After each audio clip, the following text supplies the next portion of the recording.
සිනසන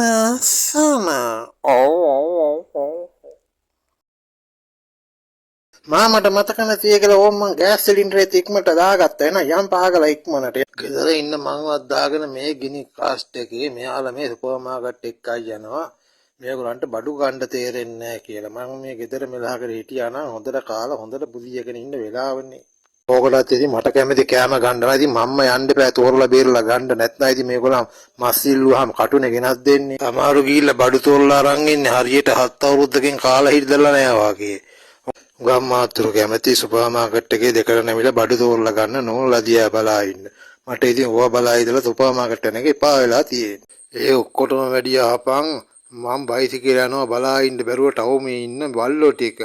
මුන් දඩාවතේ යනවා මදිවට මිනිසුන්ට බුරනවත් මදිවට මම මේ බයිසිකලේ යනවා දැකලා පස්සෙන් බුරබුරා එලෝගෙන එනවා මුන් කයි කියලා මට කකුල් දෙක උස්සගෙන යන්න වෙලායි තියෙන්නේ උන් කවුරුවත් බයිසිකල් වල දාගෙන යන්නෙත් නෑ බයිසිකල් යන බල්ලට යන්න දෙන්නෙත් නෑ පුදුම જાතියන්නේ මේ බල්ලෝ කියන්නේ ඇත්තට